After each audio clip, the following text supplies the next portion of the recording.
The day my daughter's dream disappeared, it didn't shatter loudly.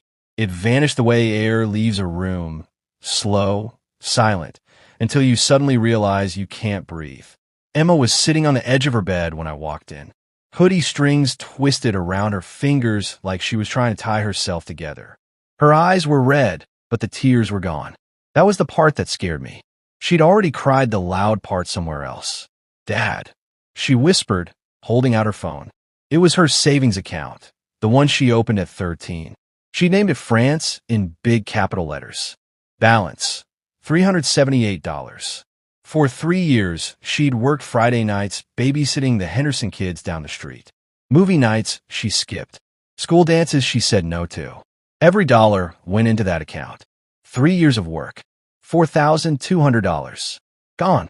My brain started doing math automatically, the way it does when something's wrong. "Emma, did you move the money?" I asked carefully. Her head snapped up. "No, I swear." Her voice cracked. "Grandma took it." The room went very quiet. Emma explained between shaky breaths that the bank teller told her a cashier's check had already been issued the day before by an authorized adult on the account. My mother. Emma's shoulders started shaking again. "I was supposed to make the first payment for the trip on Friday," she whispered. "I'm not going to get to go now." The way she said it, quiet, ashamed, hurt more than if she'd screamed. I didn't yell. I didn't slam anything. I just grabbed my keys. "Shoes," I told her softly. "We're going to see Grandma." My mother opened the door like we were arriving for dinner. Bright smile. Sweet voice. Church lady warmth. "Hey, honey," she said to Emma. Emma didn't move. I held up my phone, the bank transaction glowing on the screen. My mom glanced at it like I'd shown her a grocery receipt. "Oh," she said casually. "Yes, about that." Emma made a small broken sound behind me. "I borrowed it," my mom continued, calm as ever. "Your sister needed help with her wedding deposit." Emma's breath caught. "That was my money," she whispered. My mother turned to her with that syrupy tone she uses when she wants to sound kind. "Sweetheart, you're 16. You have plenty of time to travel." Then she looked at me and added the line that changed everything. "Your sister's wedding is once in a lifetime." I smiled.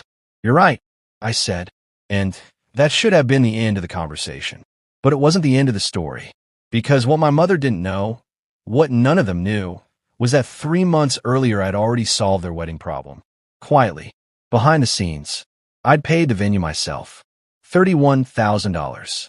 Kelsey had been panicking about money. My mom had been calling every day, and Emma had said something one night that stuck with me. "Dad, just don't fight with Grandma. It's fine." That sentence broke something in me. So instead of arguing, I handled it.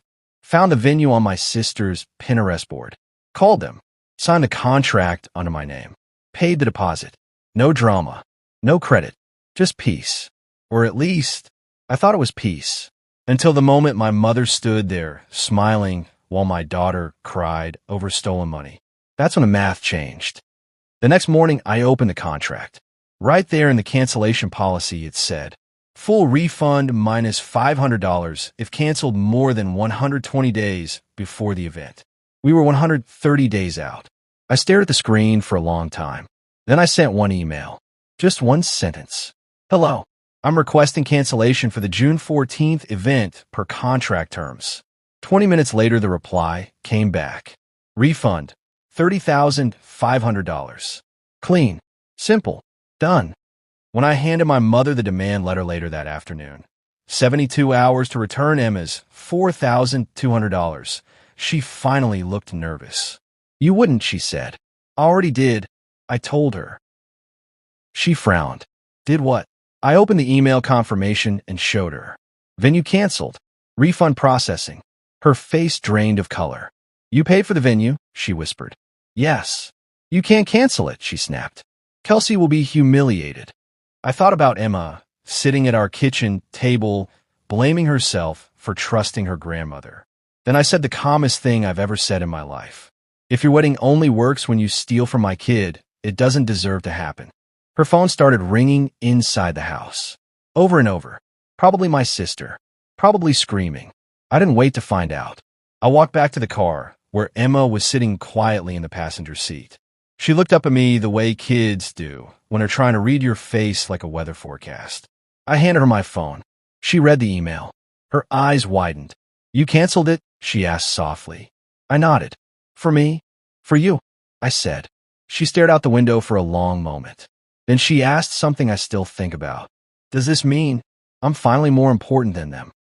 I didn't answer right away, because the truth is I should have made that clear years ago. But I'm curious what you would have done. If your own family stole from your child, would you forgive them, or would you draw the line exactly where I did?